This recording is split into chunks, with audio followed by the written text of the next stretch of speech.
don't know if I can. Okay, no, okay, I can do this.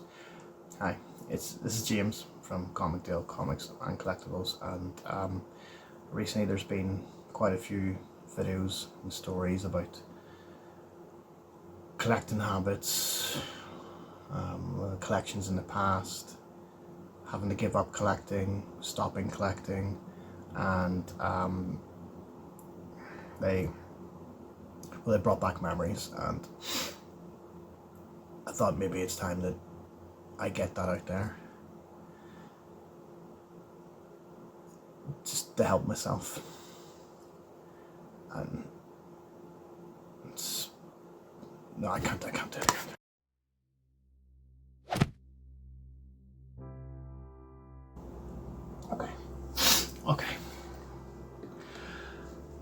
Okay, so today I wanted to talk about why I gave up collecting in the past and what it has done for my collecting today.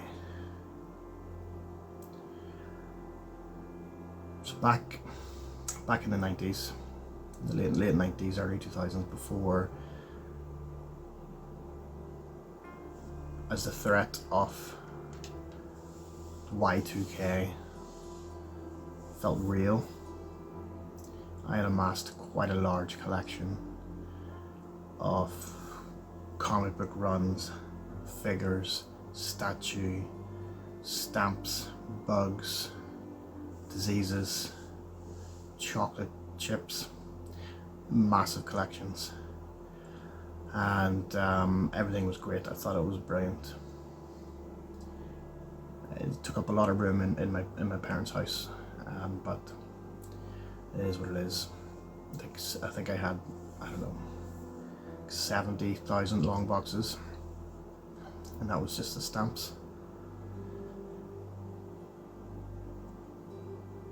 But something had to change, and unfortunately, with the turn of the millennium, when planes didn't fall out of the sky, I found myself in a bit of a slump.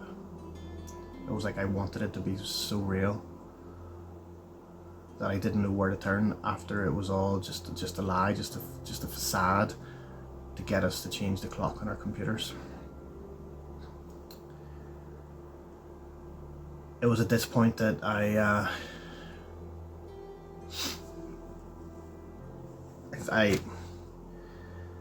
I succumbed to a crippling addiction to marshmallow fluff. I just couldn't get enough of it. For those, I don't know, who don't know, marshmallow fluff was like tubs of almost liquefied marshmallow, but it was still a thick consistency, like inside a marshmallow. When you just opened the tub, you got a spoon, you put your spoon in your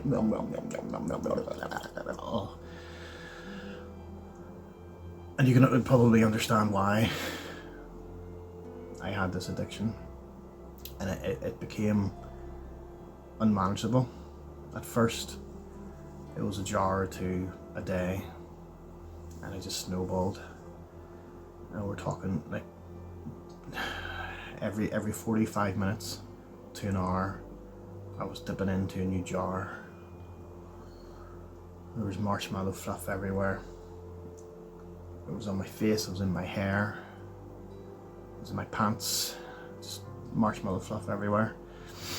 And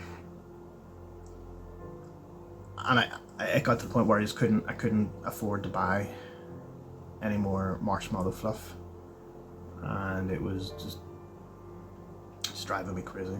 So I had to start selling off my collections piece by piece.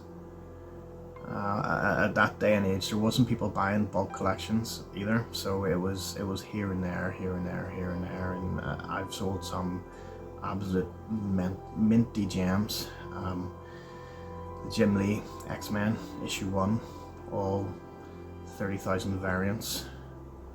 I had them in mint condition, mint plus. They were probably like, at that time, if you were to grade them, you're talking 10.0, 10.5s possibly, with how fresh they were.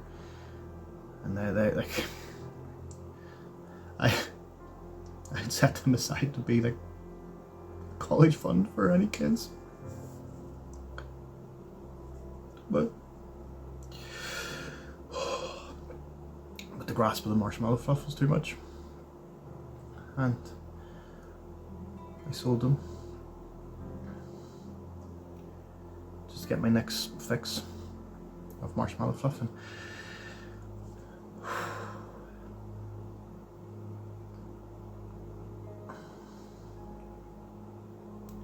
And everything went. The comics, the stamps. I even tried to sell my parents once. I got kicked out of my house. I had no roof over my head. And to be honest, it would be hard to carry a roof on your head. I was just living sofa to sofa. But I always had marshmallow fluff with me, and it was just unacceptable. People just were saying, you can't bring that stuff into this house. You can't use your marshmallow fluff here. And it got to the point where I got so low that I started for marshmallow fluff in back alleys, swimming pools, race course tracks. I was just so much just to try to get marshmallow fluff. It was a dark time. Well, it was probably around 2003 when it all changed. I met a slightly beautiful woman, you know, probably 5, 6 maybe, but on my scale at that time, you know, probably 6.5, and she just made me see things in a whole new light. There was more to life than marshmallow fluff and at race tracks.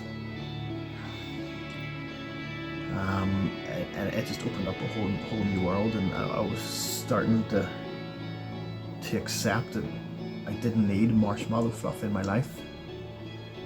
Unfortunately, it turned out that this woman was just a figment of my imagination brought on by multiple sugar highs due to the amount of marshmallow fluff that I was consuming on a daily basis. But it stuck with me. It was in there that if I can find safety and sanity within a relationship, then I do not need marshmallow fluff anymore. And it wasn't an overnight thing. It took time.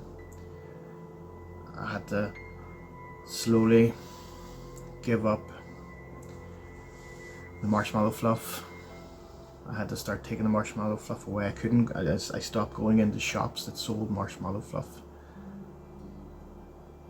And then eventually I did stop visiting the back alleys and the race tracks for, you know, but yeah,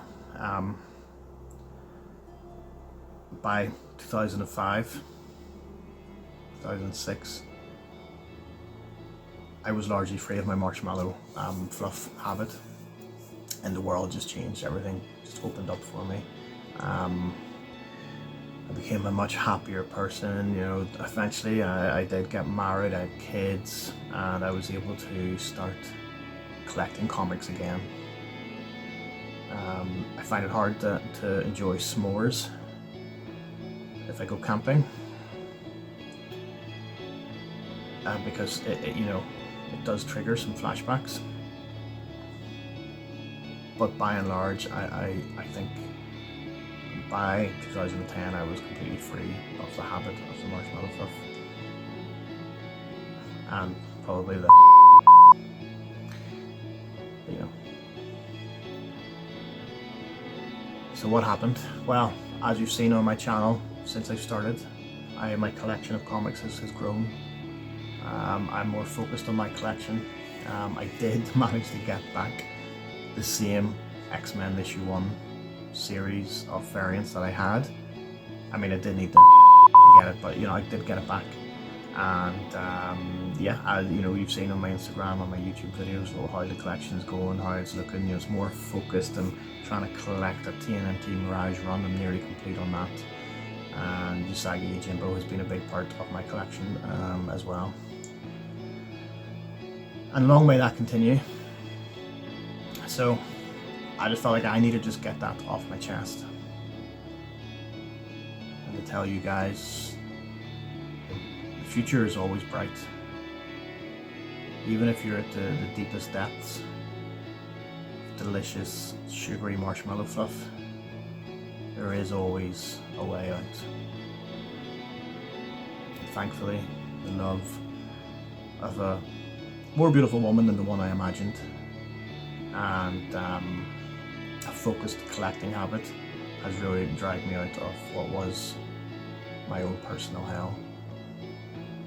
Guys, thanks for letting me share this experience with you, and I hope it's given some insight into what it's like to collect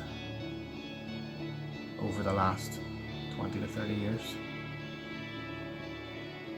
And always hit that subscribe button, leave a comment below, and leave one of them thumbs up. Alright, YouTube algorithm, hit it, baby.